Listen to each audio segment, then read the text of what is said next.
आप देख रहे हैं know the times Punjab Kesari TV. Ahmedabad के अंदर हुआ विमेन क्रैश में करीब 250 से ज़्यादा लोगों की मौत हुई है। अब कहा जा रहा है कि उसमें मार्केस योग लगा हुआ था। ये मार्केस योग क्या होता है ये भी जानने की कोशिश करेंगे और आने वाला साल किस तरीके से बीतेगा ये भी जानने की कोशिश करेंगे। हमारे साथ पप्पी पंचांग के संपादक पंडित सुनील जेटली जी हैं। जेटली साहब, अगर बात करें मार्केस योग, ये किस तरीके का योग होता है? मार्केश का मतलब होता है मृत्यु समकष्ट। जैसे हम जब कुंडली तैयार करते हैं, अष्टम भाव होता है आयु का। सभी के अपना अपना पहला भाव लगन का है, शरीर है। दूसरा भाव उसके दो आँखें हैं हमारा, फिर शोल्डर आ जाते हैं, फिर छाती का है, फिर नीचे गुप्त अंगांग का है, फिर आप टांगों का है। सारे भाव जो हैं वो एक इंसान की तरह बने हुए हैं, लेकिन अष्टम भाव होता है आयु का। अष्टम से जो अष्टम भाव होता है वो भी आयु का स्थान ही कहा गया है। उसके जो 12वें स्थान होता है वो मार्केश बन जाता है, वो कुंडली में दूसरा और सप्तम भाव बनता है। लेकिन वृश्चिक राशि, मकर राशि या मीन राशि में जब लगन हो तो ये उल्टा हो जाता है। तब जो अपना मार्केश बनते हैं वो सप्तमा और 12वां बन जाएगा। यह पहले मैंने दूसरा और सप्तमा का है, अब सप्तम और द्वादश स्थान बन जाएगा। 3 राशियों के ये अलग अलग मारक होते हैं। मार्केश जिस चीज़ को लग जाता है, मारक जो अपना कुंडलियों में लगते हैं उसमें जरूर अवश्य संभावी है कि उसमें या तो आदमी को मृत्यु समकष्ट आता है या मृत्यु की संभावना बनी रहती है। लेकिन ये जहाज़ में जो 241 लोगों का हादसा हुआ है, ये कभी भी इकट्ठे लोगों को मार के नहीं लग सकता, लेकिन जहाज़ को ज़रूर लग सकता है, क्योंकि वो जहाज़ के दायरे में जो भी लोग आएंगे, जिसको मार के लगता है उसी के दायरे में जो भी लोग आएंगे वो उसको प्रभावित होना पड़ता है। तो इसीलिए वो जो हादसा हुआ है, जहाज़ को मार के कहा जा सकता है कि भी लगा होगा, तभी ये बड़ा हादसा हुआ है। और जहाज़ के टुकड़े जहाँ जहाँ क्षतिग्रस्त हुए हैं वहाँ भी 35-37 लोग 33 लोग मारे गए हैं। तो उनका भी जहाँ जहाँ उनके टुकड़े गिरे हैं वहाँ भी लोगों को प्रभावित होना पड़ा। ये कैसे, इस योग को कैसे मापा जाता है? क्या कोई जन्म तिथि होती है, जन्म होता है, किस तरीके से इसको मापा जाता है? देखो, बस हर आदमी, जीव जंतु, वस्तु, बिल्डिंग या कोई भवन आदि कोई भी तैयार करता है, उसकी एज होती है, उम्र होती है। तो ऐसे हर जैसे जहाज़ है, इसकी उम्र 15 से 20 साल, 15 से 20 से 30 साल भी कह सकते हैं। लेकिन ये 11 साल का था। 11 तक हो सकता है इसकी उम्र समाप्त होने के करीब हो, इसलिए ये हादसा हो गया। उस पर जो फॉल्ट होता है वो उसके अंग है, वो उसके विंग्स हैं, पर है, वो उसका फेस है, जो भी है वो मशीनरी के सारे पार्ट्स हैं। कोई हो सकता है उसको उसकी आयु आ गई हो जहाज़ की।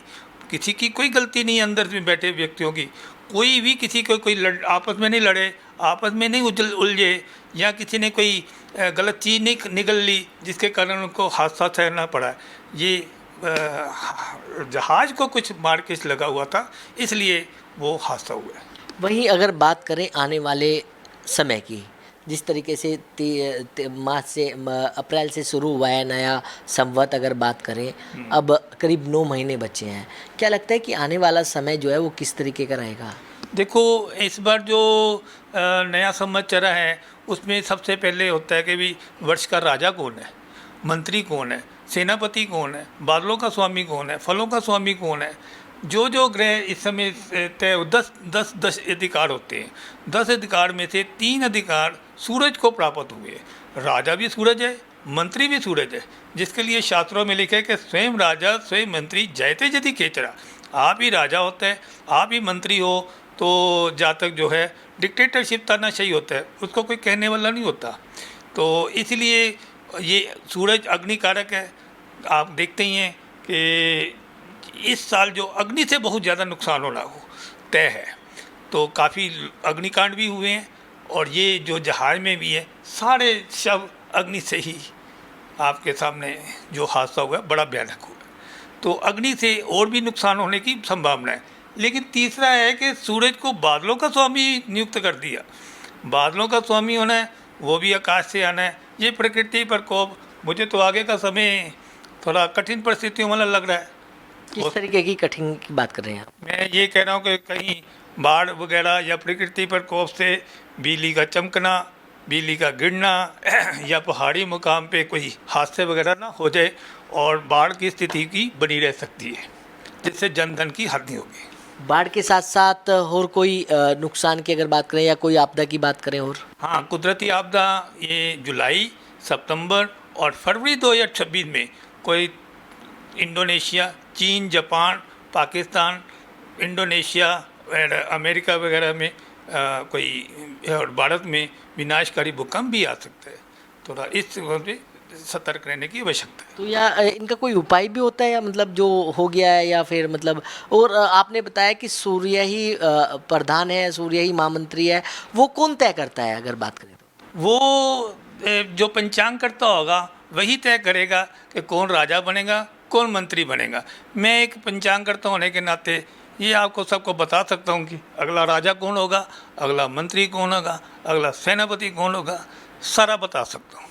लेकिन जिस तरीके की आने वाले समय की बात करी है, और क्या इसके कोई उपाय हो सकते हैं या फिर कोई उपाय नहीं हो सकते? देखो, हादसे कई बार हुए हैं, सब कुछ करते हैं, लेकिन उपाय करने से ये अगर बरसात के दिनों में छाता लेने से बरसात बंद नहीं होगी, थोड़ी छींटें कम पड़ेगी। बरसात ये जो हादसे वगैरह हो रहे हैं, थोड़ा उपाय करें। हम आप सूरज का बहुत प्रभाव है, तो सूर्य का प्रभाव होने से रोज़ाना सूर्य देवता को जल चढ़ाएं। और मैं एक मंत्र बता देता हूँ, उसका पाठ करें सब देशवासी, तो देखो उसका असर कुछ कम हो जाए, शायद प्रभु अपना कृपा कर दें। मैं मंत्र आपको बताता हूँ कि यस्यो, रोज़ाना सूर्य देवता को जल चढ़ाते समय इस मंत्र का पाठ करें। अगर किसी व्यक्ति विशेष को नहीं पता लगता तो मेरे से डायरेक्ट पूछ सकता है कि यस्योदया सय समय सुर मुकुट निदृश्चरं कमलोपि कुरुते अंजलि त्रिनेत्रा सजति दामनम निधि सूर्या। मैं एक बार फिर रिपीट कर रहा हूँ कि यस्योदया सय समय सुर मुकुट निदृश्चरं कमलोपि कुरुते अंजलि त्रिनेत्रा सजति दामनम निधि सूर्या। सूरज का ये मंत्र है और रोजाना सूर्य देवता को जल चढ़ाने से ही काफ़ी बचाव हो जाएगा। तो बिल्कुल ये थे पंडित सुनील दत्त जेटली, जिन्होंने बताया कि जो प्लेन क्रैश हुआ है उसमें मार्केस योग लगा हुआ था, जिसकी वजह से ये हादसा हुआ है और आने वाले समय किस तरीके का बने रहेगा उसकी जानकारी भी जो है इनकी तरफ से दी गई है। दिल्ली से कमल कुमार कंसल, नवोदय टाइम्स, पंजाब केसरी टीवी। हमसे जुड़े रहने के लिए हमारे YouTube चैनल को सब्सक्राइब करें और नई वीडियो की नोटिफिकेशन के लिए बेल आइकॉन को दबाएं।